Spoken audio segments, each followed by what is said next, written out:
About a year ago, the president signed into law legislation that's designed to make health care more affordable in this country. We spend twice as much as just about any other nation on earth. We don't get better results. We have roughly 30 to 40 million people go to bed at night. They don't have health care coverage. For small businesses, it's tough to provide health care coverage for their employees. And one of the provisions in our law says, employer, small business, 25 people or less, you'll be able to get a tax credit. You're eligible for a tax credit in most cases that will buy down the cost of health care for your employees by 35%. And in a couple of years, buy down the cost of your health care for your employees by about 50%.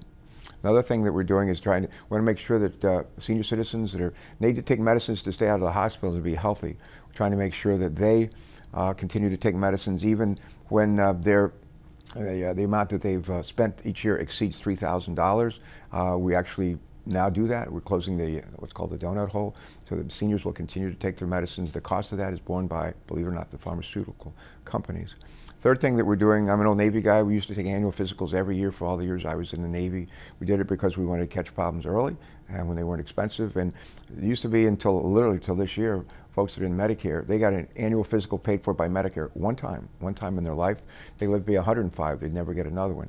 Starting this year, for the rest of their lives, every year they're eligible for a physical paid for by Medicare. We want to catch problems when they're early, deal with them when they're early.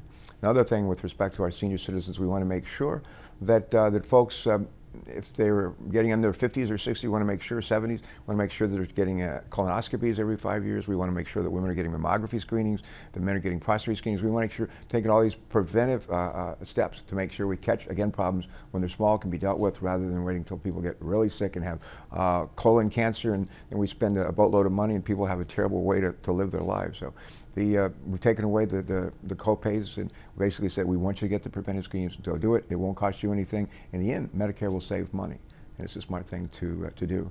For folks who have adult children, up until this year, when people reached, I think, the age of 21 or 22, they went off their parents' health care plan, whether they had a job, whether they had health care or not.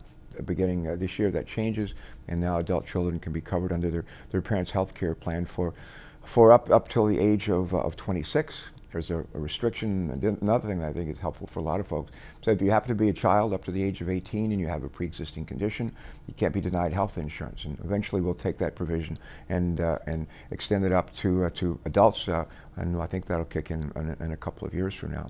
Another thing I would mention, at the end of this year, when people go into a restaurant, a chain restaurant with 15 restaurants or more in the chain across the country, they look at the menu board. If there is a menu board, they'll find the item being served, the price, and the calorie count for that item being served.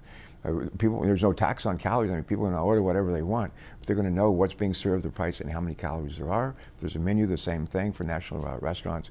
And the other thing, if folks want more information at that restaurant on sodium or fats or trans fats or cholesterol, that kind of thing, they can ask for it. It'll be provided for them like that, right on site.